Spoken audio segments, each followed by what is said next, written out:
Current insolvency assignments. A warning to all creditors to stay in the present to preserve your rights. Every licensed insolvency trustee maintains a website listing their current insolvency assignments that are noteworthy or of public interest. Today I want to tell you about a recent case of ours. It is not of public interest, but it is noteworthy. Notwithstanding the large volume of receivership and bankruptcy case law, the issue we came across was novel and never decided in court before. Mr. R. was the sole shareholder of a company that serviced the construction industry. The company became insolvent, could not continue, and ceased operating. Mr. and Mrs. R. were both officers and directors of the company. In addition to their personal debts, which were significant, they were now also faced with extensive claims against them in their capacity as directors. We met with Mr. and Mrs. R. and advised them that they should not declare bankruptcy, but rather attempt to avoid bankruptcy and restructure by filing a joint proposal under the Bankruptcy and Insolvency Act. Their affairs were complicated, and they required an immediate stay of proceedings to deal with all the lawsuits against them. Therefore, we first filed a joint notice of intention to make a proposal, which is the first step, and provided them immediately with an initial 30-day grace period, where no creditor could begin or continue legal proceedings or enforcement against them, while we were working with them to finalize their restructuring proposal.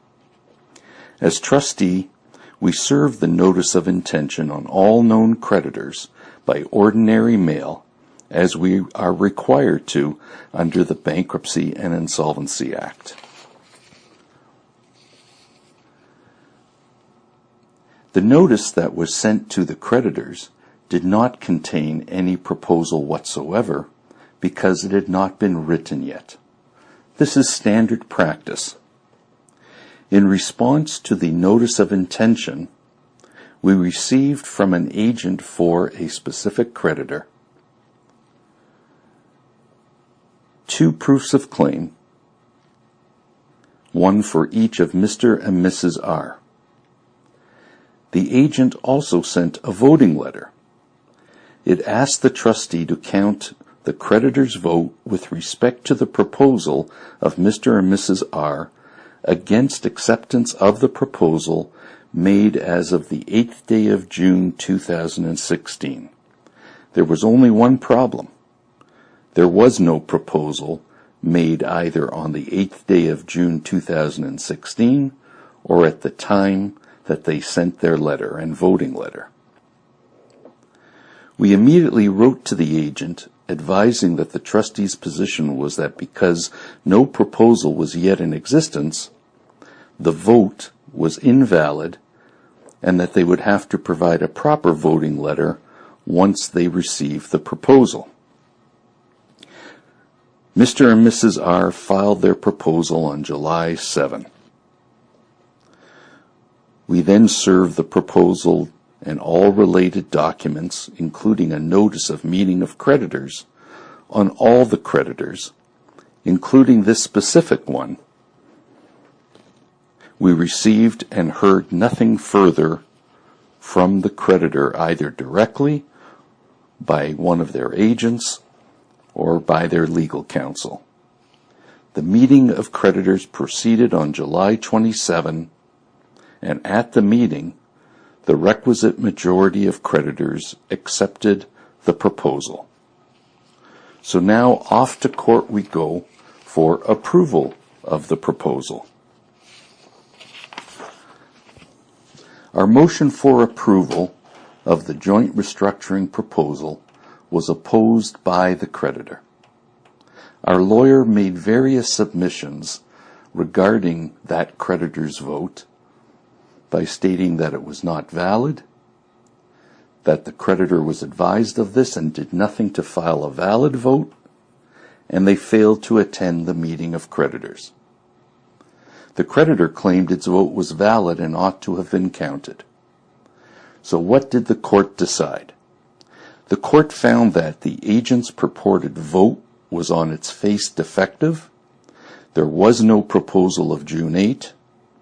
The creditor or its agent had never seen the joint proposal when it voted. The trustee was right to reject an obviously defective vote.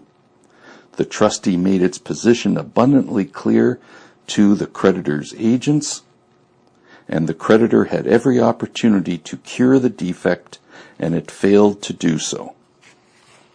The court also found that the trustee was correct in rejecting the June 22nd vote, and RBC, the creditor, was not denied due process.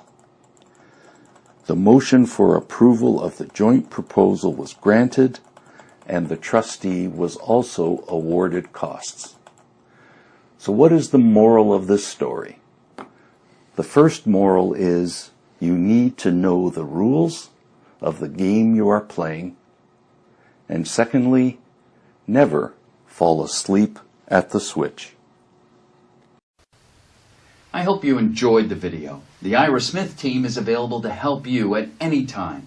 We offer sound advice and a solid plan for starting over, starting now, so that you'll be well on your way to a debt-free life in no time. For more information on a no-cost basis, please visit our website or call us. Our website and telephone details are coming right up now.